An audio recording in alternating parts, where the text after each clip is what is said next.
बहुत समय पहले की बात है।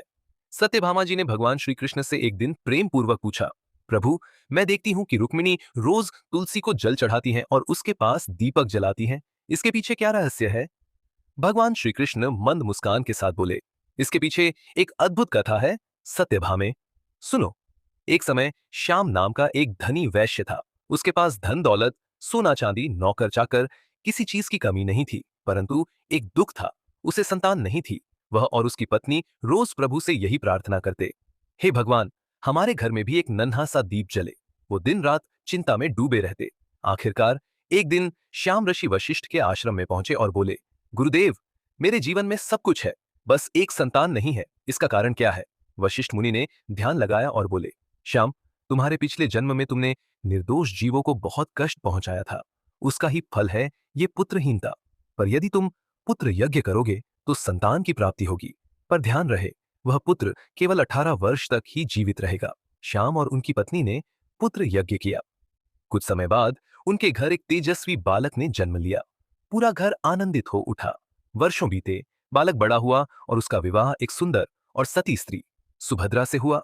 सुभद्रा गुणों की खान थी, पतिव्रता, भक्त और तेजस्विनी। पर जब उसका पति 16 वर्ष का हुआ, तब माता पिता ने उसे उसके अल्प जीवन के बारे में सच्चाई बता दी। सुभद्रा का हृदय दहल गया, पर उसने आंसू नहीं बहाए। उसने संकल्प लिया, मैं अपने पति की रक्षा करूंगी, चाहे मुझे प्रकृति की सारी शक्तियों को बुलाना पड़े। उसने तुलसी का पौधा लगाया, उसके पास दीपक जलाया, जल का कलश रखा और घर के बाहर एक गाय को बांध दिया। पहली रात रात्रि को यमदूत आए, पर जैसे ही वे द्वार पर पहुंचे, तुलसी माता तेजस्वी रूप में प्रकट हुई। उन्होंने कहा, यह घर अब मेरा आश्रय है, यमदूत यहां प्रवेश नहीं कर सकते। यमदूत डर कर लौट गए।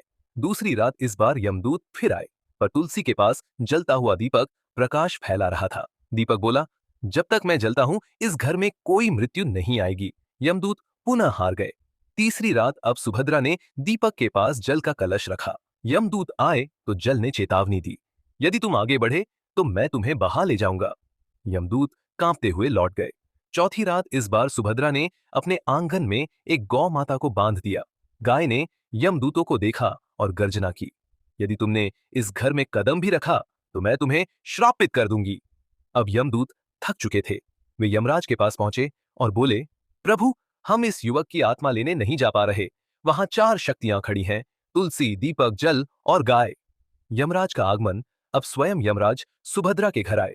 सुभद्रा ने उन्हें प्रणाम किया और फोल्डेड हैंड्स में निवेदन किया, धर्मराज, मैंने हर दिन निष्ठा से पूजा की है, अपने धर्म का पालन किया है। मेरी प्रार्थना स्वीकार कीजिए, मेरे पति की रक्षा कीजिए। यमराज उसकी भक्ति और पतिव्रता से प्रसन्न हो गए।